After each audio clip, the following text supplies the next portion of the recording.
project for you guys. I am going to be using the Mouse with Cornucopia stamp set from the Tina Winky collection and the Rough and Tumble 6x6 paper pad from Cartabella, and this was in our August SP monthly kit.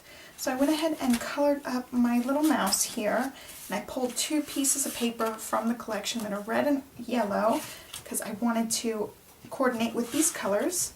I've got my cardstock. This is just cut at 5.5 inches across. It's 8.5 by 5.5. It's just a half a sheet of cardstock. I actually have the Martha Stewart score tool.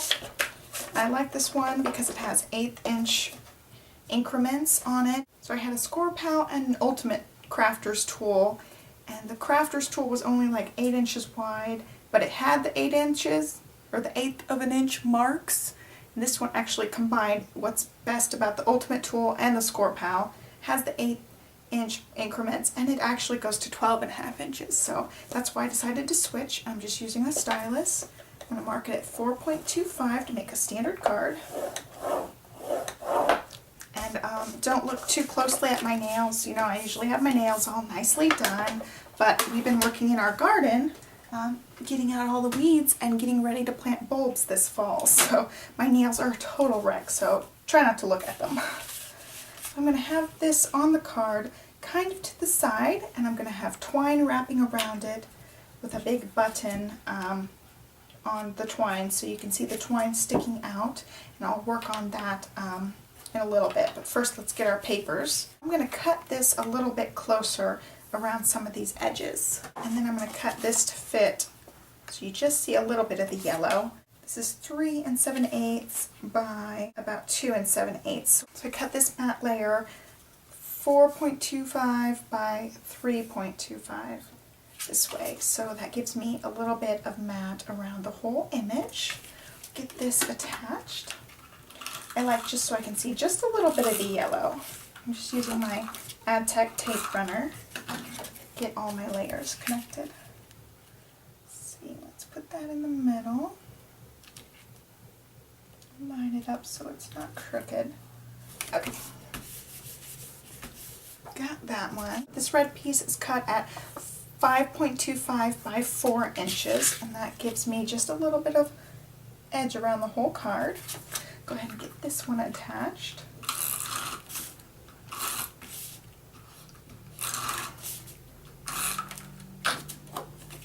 And I forgot to tell you guys, my husband is actually playing the drums downstairs, so if you hear lots of like loud banging, crashing noises, it is a drum set.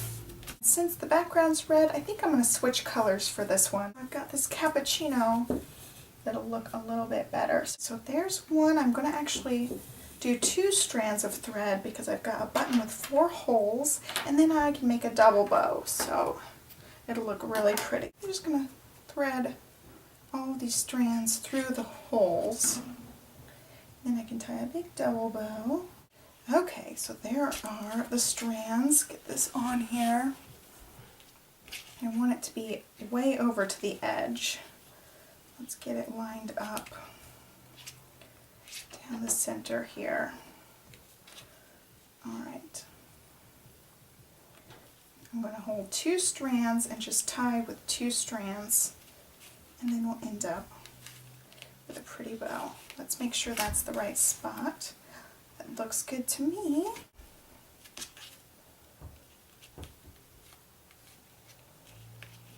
So, you know what? It would be really pretty if you had like an orange twine, and the orange and brown mixed together would be really pretty. Get these ends cut off. I love the strands, 2 strands together inside that big sandcastle button. Oh, these are just some dimensional adhesives. I pop this up because I don't want the ribbon to make this layer bow. Okay, get this attached. That looks really cute. I just need my sentiment on here. I grabbed this piece and I stamped something on it before, but this was just a scrap I decided not to use. So it's perfect for doing a sentiment. Well, let's see. if we do the Thanksgiving blessings, it can go right under that, which would be really cute. Actually, I can move this up so we have a little bit more room to make a banner shape down there. Gotta get this off quick so that they don't stick too bad. All right, I'm gonna just scoot this up, and that way we have room for a banner sentiment. All right, so then you can fit that sentiment, and it just says Thanksgiving blessings. It's just a really pretty sentiment. To line up one like this, because you know we're clear stamps, so you can actually curve these or bend them. And I want to make sure it stays straight, so I use my grid.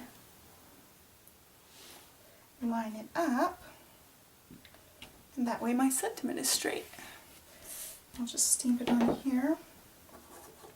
I've got Desert Sand Memento ink. I also have Rich Cocoa, so I'm going to use this one to ink up the edges of our banner and this one for my sentiment. Just want to make sure my sentiment shows up really well. Okay, let's see. I'm lining it up. Hopefully that was pretty good. I've got my little banner.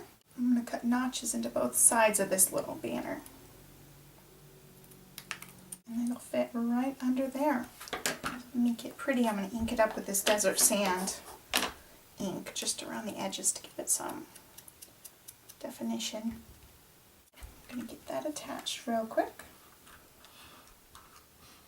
Maybe.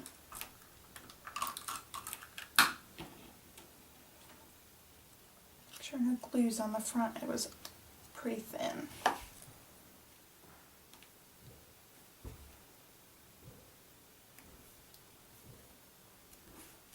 Alright, here's a cute little Thanksgiving card. Thanks so much for watching. Bye.